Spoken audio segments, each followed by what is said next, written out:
Je m'appelle Penny et j'ai 37 ans. Je suis mariée à Raphaël depuis 13 ans.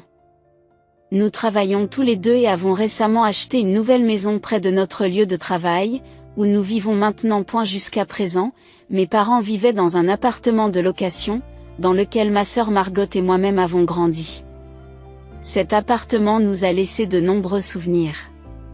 Cependant, l'appartement se détériore et sa démolition est prévue dans 6 mois. Mes parents ont été obligés de déménager et chercher un nouveau logement lorsque Raphaël a suggéré que ce serait difficile pour tes parents de trouver un nouveau logement maintenant. Nous avons une chambre libre, et s'ils pensent que c'est une bonne idée, ils devraient certainement venir vivre avec nous. Mes parents ont déjà plus de 70 ans et je me suis toujours demandé s'ils pouvaient réagir rapidement en cas d'urgence. L'idée de Raphaël de vivre ensemble était donc très rassurante pour moi. Raphaël est lui-même le deuxième fils et ses parents vivent déjà dans la famille de son frère aîné, ce qui explique peut-être pourquoi il était particulièrement enthousiaste à l'idée que nos parents vivent avec nous. Mes parents ont accepté avec joie notre projet de cohabitation. Mon cœur était plein de gratitude envers Raphaël. À cette époque, alors que mes parents se préparaient à emménager dans leur nouvelle maison, ils nous ont consultés. Nous pensons demander à Margot et à ses amis de nous aider à déménager, c'est possible. Il se trouve que lorsque mes parents ont parlé du déménagement à Margot, elle a répondu, « Marc et moi, on va vous aider. » Au début, mes parents étaient enclins à refuser, mais Margot a fini par les convaincre.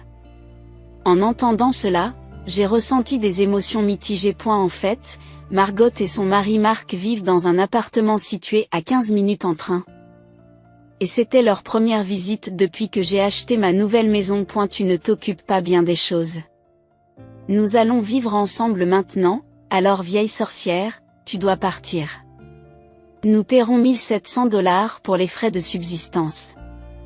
Ma sœur Margot a dit cela en souriant. En entendant cela, mon mari Raphaël, qui était resté silencieux jusqu'à présent, a dit, « Oh, c'est d'accord ? Alors, bonne chance pour les $7000 de frais de subsistance, » dit-il en riant joyeusement. « Quoi ? $7000 ? » Margot n'a pas pu cacher sa confusion. Et elle semble qu'elle ne comprenne pas pourquoi le montant est passé de 1700 à $7000.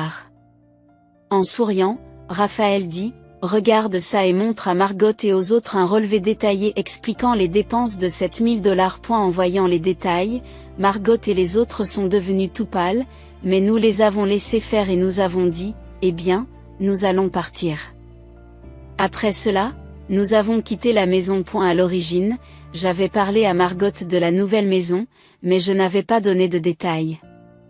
La raison en était qu'ils avaient eu des problèmes financiers et qu'ils avaient souvent compté sur moi pour les aider, ce qui avait commencé il y a 5 ans. Un jour, sans crier gare, Margot m'a appelé pour me dire « J'ai décidé de me marier ». À l'époque, notre relation était normale et j'ai donc demandé sincèrement « Félicitations, comment est-il ?» Margot, un peu timide, m'a répondu avec joie « Il s'appelle Marc et il est très charmant.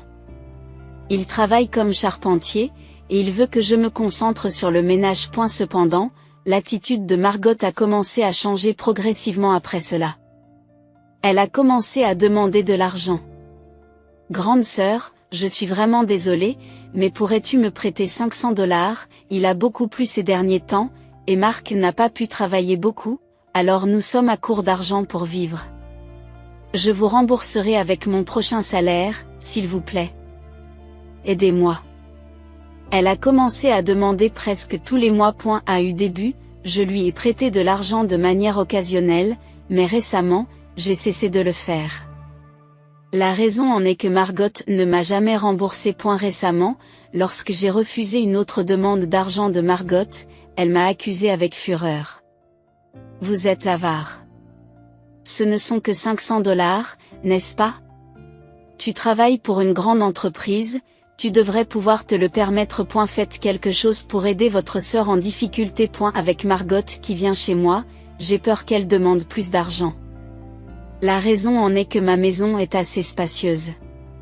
Il ne serait donc pas surprenant que Margot suppose que nous disposons d'une certaine marge de manœuvre financière. J'attendais avec impatience le jour où mes parents emménageraient, mais je passais mes journées à m'angoisser. Et puis, le dimanche prévu pour le déménagement de mes parents est arrivé. J'étais nerveuse, attendant l'arrivée de mes parents, de Margot et de son mari. Ce jour-là, Raphaël a été soudainement appelé au travail, il n'était donc pas à la maison. J'ai donc dû les accueillir seuls. À au bout d'un moment, on a sonné à la porte. Quand j'ai ouvert la porte, Margot était là, tenant la valise de notre mère, disant « Les bagages sont lourds, dépêche-toi d'ouvrir la porte. » Mais waouh, quelle grande maison!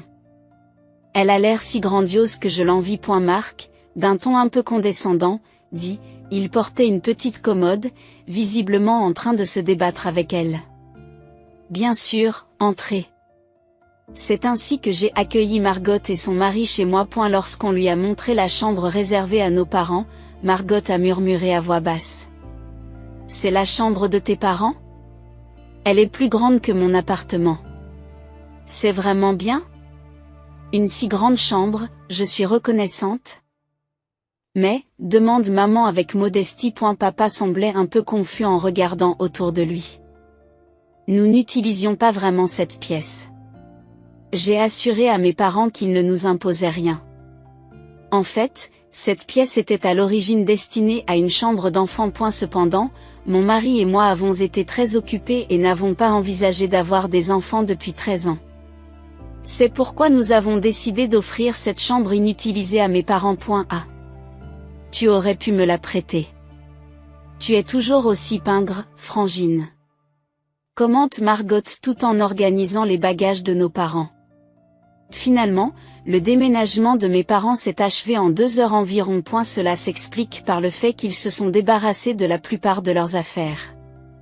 Tous les appareils ont été récupérés par des entreprises de recyclage et le produit de la vente a été remis à Margot et à son mari en guise de remerciement pour leur aide. Les vêtements et autres petits objets ont également été donnés à des voisins ou éliminés.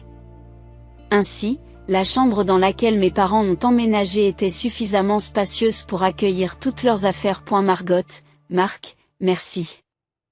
Ma mère a exprimé sa gratitude. Margot acquiesça aux paroles de ma mère et se tourna vers moi. Est-ce que je peux venir vous rendre visite de temps en temps, puisque notre maison familiale a disparu? Je veux voir papa et maman, dit Margot. En effet, l'appartement où mes parents vivaient auparavant a été résilié. Vu le désir de Margot de voir notre mère, il n'y a pas de raison particulière de lui refuser des visites. J'ai donc répondu. Bien sûr, c'est très bien. Cependant, je suis très occupée par mon travail, je n'aurai donc pas beaucoup de temps disponible. Ce n'est pas un problème. Je vous remercie. Margot a exprimé sa gratitude. Par la suite, Margot a commencé à lui rendre visite environ 1 fois par semaine. Curieusement, Marc venait souvent aussi. Bien que Marc soit censé être au travail, il lui arrive de venir en semaine et ma mère est heureuse de lui rendre compte. Aujourd'hui, Marc est venu lui aussi. Depuis que les visites de Margot et de Marc se sont multipliées, des problèmes inquiétants sont apparus à la maison. Il manque à nouveau des choses. Chaque fois que j'ouvre le réfrigérateur ou les armoires, je remarque que la nourriture et les articles ménagers diminuent. Au début, il ne s'agissait que de légumes et de papier hygiénique qui disparaissaient progressivement. Mais récemment, des articles coûteux comme le jambon de première qualité que mon mari a reçu de son patron en guise de cadeau de mi-année et des produits cosmétiques que j'ai achetés dans un grand magasin ont disparu. Au début, j'ai pensé que ma mère les utilisait peut-être. Mais elle m'a dit qu'elle n'était pas impliquée. Je n'ai touché à rien, elle l'a dit clairement. Vraiment, cela devient gênant, d'autant plus que ces derniers temps, ce ne sont que les articles coûteux qui disparaissent. Je me suis plaint. Mon père a répondu. D'accord, je comprends. Je garderai également un œil sur la situation. S'il vous plaît, ne causons plus de problèmes. Je l'ai dit discrètement à mes parents. Cependant, Margot n'a pas répondu à mes courriels et nos articles ménagers ont continué à disparaître, ce qui a accru ma frustration. 3 mois ont passé et ma patience a atteint ses limites. Et la disparition des effets personnels de Raphaël et des miens s'est poursuivie. Récemment, un portefeuille de marque haut de gamme que j'avais offert à Raphaël pour son anniversaire a disparu. Argo ou Marc est probablement le coupable. Il s'agit clairement d'un vol. Depuis peu, Margot vient souvent chez nous les jours de semaine quand nous ne sommes pas là, et même si je réapprovisionne la nourriture, elle disparaît le lendemain. Par conséquent, maintenir notre stock de nourriture est devenu un défi. Pour y remédier, Raphaël et moi avons décidé de prendre un jour de congé et d'avoir une discussion sérieuse avec Margot pour l'empêcher de continuer à venir chez nous. Le jour de l'action, nous avons fait semblant d'aller travailler comme d'habitude, mais nous nous sommes cachés près de notre maison, en attendant l'arrivée de Margot et de Marc. Environ 1 heure plus tard, Margot et Marc sont apparus. Marc n'est pas censé travailler, me murmura Raphaël, mais je ne pouvais pas répondre car je ne connaissais pas les détails. 5 minutes après l'entrée de Margot et de Marc, nous sommes rentrés à la maison. Je suis de retour. J'ai dit cela en entrant, et Margot est apparue, l'air effrayé. Qu'est-ce que tu fais là, grande sœur? C'est un jour de semaine, n'est-ce pas, tu n'es pas censée être au travail? Et Raphaël est là aussi. Margot était manifestement troublée. J'ai pris un jour de congé parce qu'il faut qu'on te parle, Margot. Expliquai-je avec assurance. Marc et mes parents se précipitèrent vers l'entrée, l'air surpris.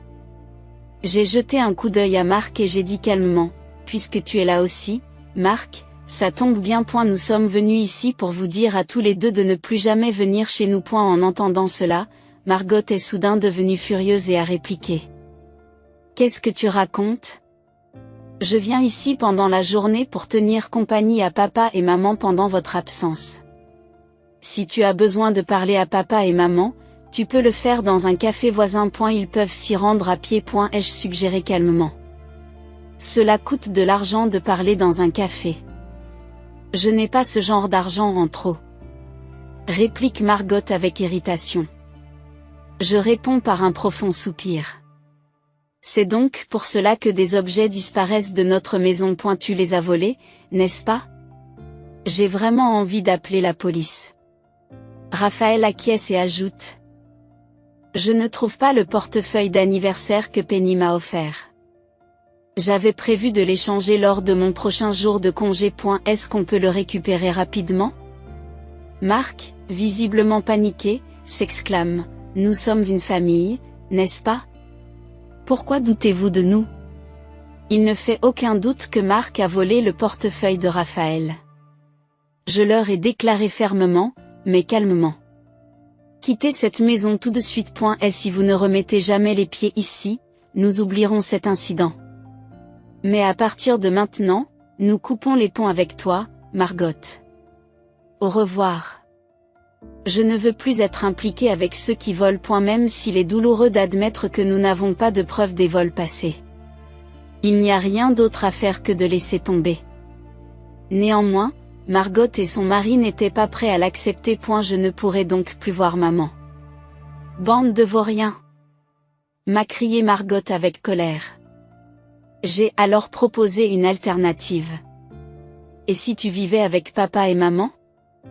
Tu pourras leur tenir compagnie tous les jours. Mais n'oublie pas que tu auras besoin d'au moins $1700 par mois pour vivre. Je doute que Margot et Marc aient les moyens de payer cette somme. Cependant, au fur et à mesure que la dispute s'intensifiait, Margot est devenue provocante. Tu ne t'occupes pas correctement des choses.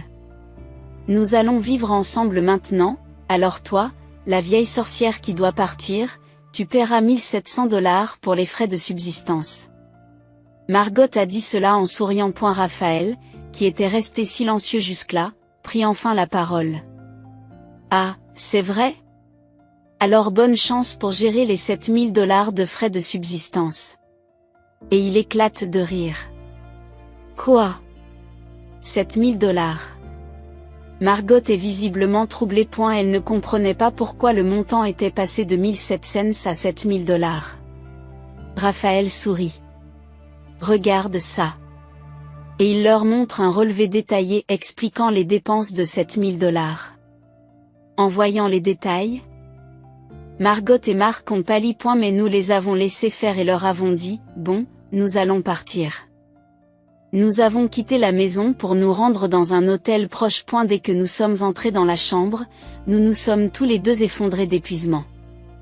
La tension de la situation nous avait trop épuisés tous les deux. Je suis vraiment fatiguée aujourd'hui. Je suis désolée de t'avoir fait subir ça, Raphaël, ai-je dit. Même s'il n'était pas encore midi, je me sentais extrêmement fatiguée. On dirait que Margot et ma mère n'ont aucun sens commun. Et leur comportement excessif me laisse toujours un sentiment de désarroi. Raphaël a dit, tu dois être encore plus fatiguée, Penny.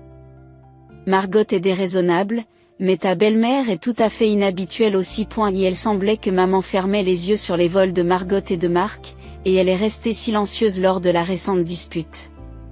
Peut-être maman croit-elle qu'elle et Margot n'ont rien fait de mal. Peut-être qu'elle ne reconnaît même pas le vol comme tel parce qu'il s'agit d'une affaire de famille. Maman a toujours favorisé Margot, c'est pourquoi elle donne toujours la priorité à ses demandes.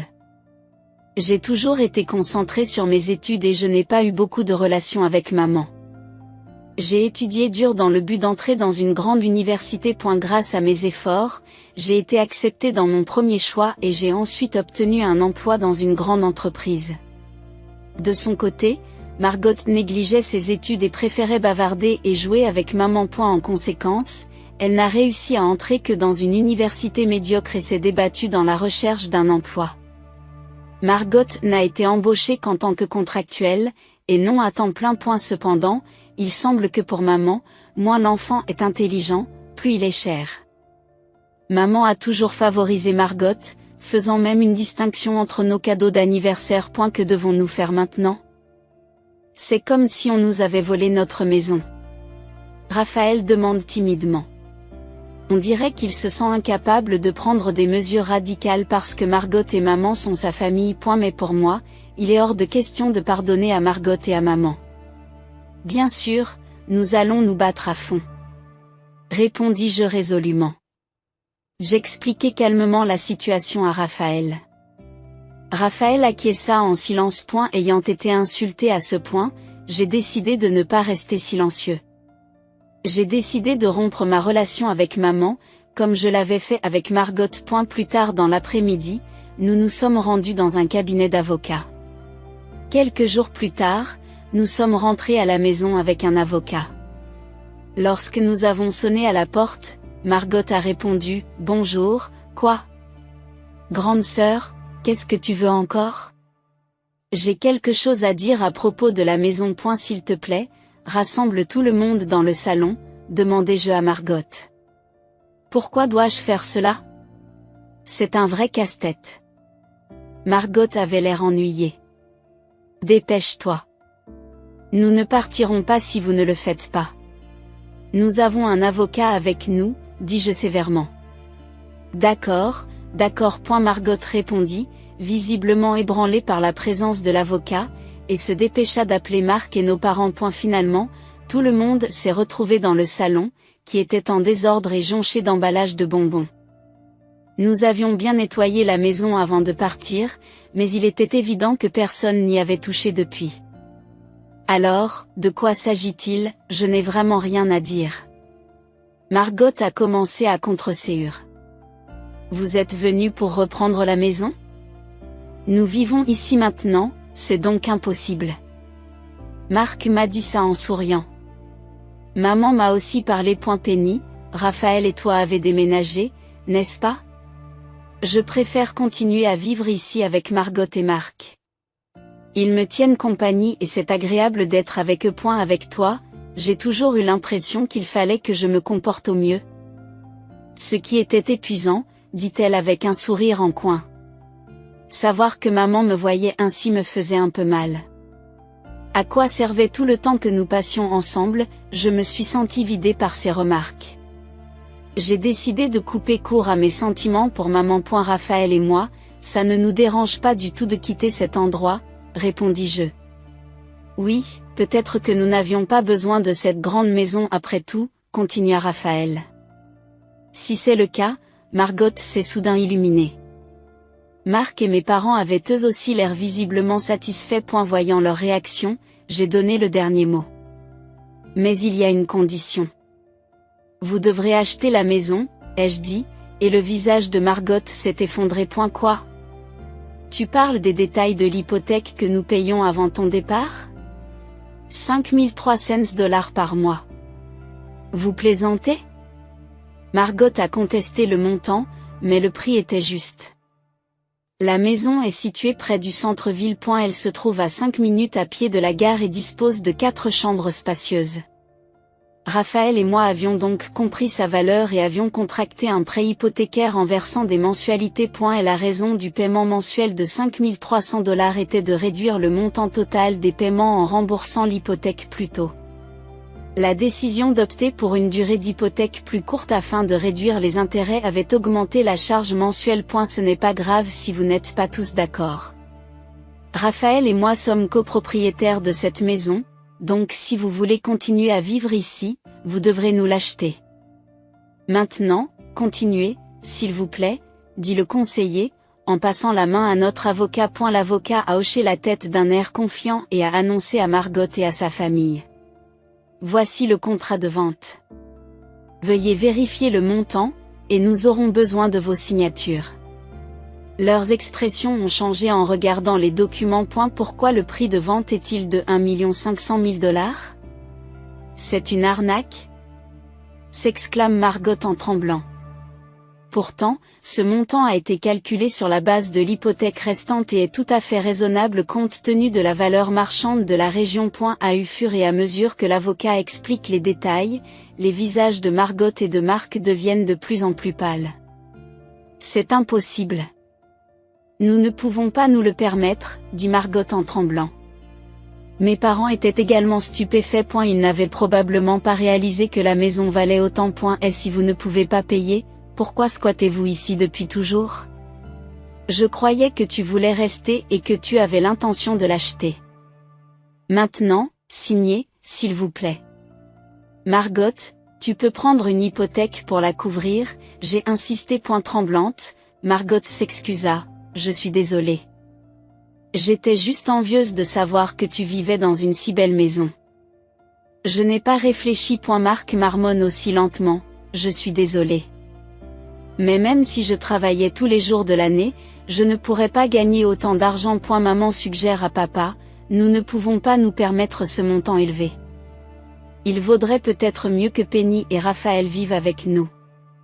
Nous pourrons manger de bons repas ensemble. Papa avait l'air affligé. J'ai dit fermement, Raphaël et moi n'avons pas l'intention de vivre avec vous après avoir été trahis une fois. Nous avons l'intention de vivre notre vie chacun de notre côté à partir de maintenant. Nous coupons également les ponts avec vous, comprenez-moi bien. C'est ce que j'ai déclaré à mes parents. À partir de maintenant, je n'aurai plus aucune relation avec Margot ni avec mes parents. À ce moment-là, maman s'est exclamée, choquée, qu'est-ce que tu veux dire par couper les ponts? Alors qui nous donnera notre argent de poche? A-t-elle demandé. Le père est lui aussi devenu tout pâle. Qu'est-ce que tu entends par argent de poche? Margot se lève et fait face à sa mère. En fait, en plus des 1700 $ pour les frais de subsistance, nous avions l'habitude de donner à maman et papa une allocation d'environ 2000 $ par mois. Cela a un peu diminué depuis que nous vivons ensemble, ai-je répondu. Margot a été choquée et s'est exclamée, alors 7000 $, c'est loin d'être suffisant. Comment pouvez-vous vous permettre de donner autant d'argent? Marc est lui aussi stupéfait. C'est parce que Raphaël et moi travaillons dans une grande entreprise et que nous avons des revenus corrects. Seul, ce serait impossible, mais ensemble, nous y arrivons, expliquai-je. Choqué par la disparité des revenus, Margot s'effondre sur le sol. Mais à partir de maintenant, je n'ai plus rien à faire avec toi ni avec maman. C'est à toi de t'occuper de nos parents, ai-je dit calmement, en souriant. Les visages de Margot et de nos parents ont pâli de stupeur. Depuis lors, il n'est plus question de vendre la maison à Margot. J'avais prévu que Margot et nos parents n'auraient pas les fonds nécessaires. A eu lieu de cela, Margot, Marc et mes parents ont été contraints de quitter notre maison. Grâce à l'intervention de l'avocat, ils ont déménagé plus facilement que prévu. Margot et les autres se sont plaints. Vivre dans une si grande maison était une chance unique, mais cela n'avait pas d'importance pour moi. Le bail de votre appartement n'est-il pas encore en vigueur? J'y enverrai toutes les affaires de papa et maman, lui ai-je dit. J'ai ensuite demandé à des déménageurs de transporter les affaires de nos parents jusqu'à l'appartement de Margot. L'appartement était assez petit et il n'était pas certain que toutes les affaires puissent y trouver leur place, mais cela ne me préoccupait plus. J'ai demandé aux déménageurs de faire payer à Margot tous les frais de déménagement. Si l'on considère qu'il s'agit d'une compensation pour les désagréments que Raphaël et moi avons subis, c'est assez peu coûteux. Même après leur déménagement. Margot nous a contactés de temps en temps. Grande sœur, je suis vraiment désolée. Peux-tu ramener nos parents? Ils gaspillent beaucoup d'argent et nous ne pouvons pas couvrir les frais de subsistance.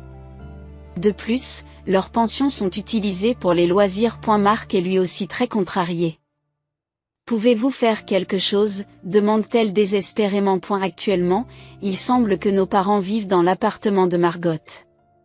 Vivre tous ensemble dans un espace aussi exigu doit être incroyablement difficile pour eux. 4. Le fait que nos parents étaient des dépensiers frivoles était devenu évident après qu'ils aient commencé à vivre avec nous, dilapidant souvent leur pension pour leurs plaisirs préférés. Ma mère adorait les marques de luxe et mon père était obsédé par l'alcool et le jeu. Leurs dépenses inutiles étaient donc quelque peu prévisibles. C'est vous qui avez décidé de vivre avec eux, n'est-ce pas? Je ne suis plus impliquée. Nous avons coupé les ponts. Grâce à toi qui t'occupes d'eux, nous avons plus de marge de manœuvre financière depuis que nous ne leur donnons plus d'allocation, dis-je à Margot. Margot a répondu, c'est terrible. J'ai tellement de difficultés financières que Marc a évoqué le divorce. Il faut que je trouve un travail. En l'entendant pleurer au téléphone et en sachant à quel point elle était désespérée, j'ai éprouvé un étrange sentiment de satisfaction. Alors, trouver un travail. Je ne veux plus être impliquée. Au revoir, ai-je dit, et j'ai raccroché le téléphone. Depuis, ma mère m'a contacté à plusieurs reprises pour me demander de vivre à nouveau avec nous, mais je n'ai pas l'intention d'accepter. Penny, pardonne-moi, s'il te plaît. C'est difficile de vivre dans l'appartement exigu de Margot. Les repas de substitution ne sont pas satisfaisants, et ta cuisine me manque vraiment. Puis-je faire mes valises et revenir bientôt à la maison? Je suis restée ferme dans ma position. Maman. Tu as choisi de vivre avec Margot. Ce n'est plus mon problème maintenant. Je ne vous aiderai plus. Vous êtes pratiquement des étrangers pour moi. Je suis occupée à préparer des fruits de mer en ce moment. Je vais bientôt raccrocher. Au fait, le palat aux fruits de mer était votre plat préféré, n'est-ce pas? Je me régalerai, y compris de votre portion. Sur ces mots, j'ai mis fin à l'appel. Ma mère, une habituée des fruits de mer, doit sûrement regretter ses choix aujourd'hui. 3 ans ont passé, et Raphaël et moi continuons à vivre notre vie sans rien changer. Il est arrivé que Margot ou ma mère nous rendent visite et que je doive appeler la police. Mais ces derniers temps, c'est la paix. Finalement, Margot et ma mère ont choisi de divorcer. Arc et mon père ont pris leur distance, comprenant que cela leur permettrait de mener une vie plus paisible. Margot, qui s'est consacrée à sa famille et qui n'a ni revenu ni expérience professionnelle, a beaucoup de mal à trouver un emploi. Ma mère, qui a été femme au foyer pendant de nombreuses années, ne perçoit qu'une petite pension. Il est évident qu'il est impossible de mener une vie stable si l'on est entouré de personnes qui ont un tel fardeau financier. Margot et mon père ont donc choisi de divorcer et de s'éloigner de Margot et de ma mère pour avoir une meilleure qualité de vie. Si Margot et mon père ont réussi à échapper aux problèmes immédiats, ils n'ont pas complètement éludé les conséquences de leur décision. Après s'être séparés de Margot, Margot a essayé de reprendre son travail sporadique de menuisier. Mais cela ne se passe pas bien. Il est traité froidement par les autres artisans et est durement utilisé, ce qui n'augure rien de bon pour lui. N'ayant aucune expérience en dehors de la menuiserie, la transition vers un autre domaine est un véritable défi. Il semble qu'ils doivent continuer à faire face à ces difficultés pendant qu'ils travaillent. Après avoir divorcé de ma mère, mon père a erré d'une maison de famille à l'autre, se sentant de plus en plus mal à l'aise. À 73 ans, trouver un logement à louer et se l'offrir est une tâche ardue, et il semble qu'il continuera à vivre dans des conditions difficiles. Les raisons des divorces dans la famille sont apparues clairement lorsque Margot et ma mère ont annoncé leur séparation de manière spectaculaire. Les dépenses excessives de ma mère ont détérioré sa relation conjugale, tandis que le divorce de Margot était dû à une liaison. Leur désespoir financier est devenu évident lorsque Margot et ma mère ont supplié qu'on les laisse revenir à la maison. Nous n'avons pratiquement aucun revenu à nous deux, nous sommes donc en retard sur le loyer et sur le point d'être expulsés de notre appartement. S'il vous plaît, laissez-nous rester avec vous. Alors que Margot entame son plaidoyer, ma mère, elle aussi désespérée, s'écrie « Aidez-nous. Cela ne me dérange pas si je suis seule. Laissez-moi au moins manger des fruits de mer. Ce ne serait pas juste d'aider maman, n'est-ce pas ?» À ce moment-là, j'ai dû appeler la police, car Margot et ma mère se disputaient férocement devant notre maison. Il est probable que leur personnalité ne changera jamais. Avec l'intervention de la police, les visites de Margot et de ma mère ont enfin cessé, ce qui a été un soulagement. Depuis, ma vie a pris un tournant important et joyeux. Je suis tombée miraculeusement enceinte. Maintenant que mon ventre est assez gros et qu'il m'est de plus en plus difficile de marcher, j'ai pris un congé de maternité et j'envisage de le prolonger en congé parental jusqu'à ce que notre enfant atteigne l'âge d'1 an. Même si nous étions inquiets de ce qui pourrait arriver, nous devons travailler encore plus dur maintenant.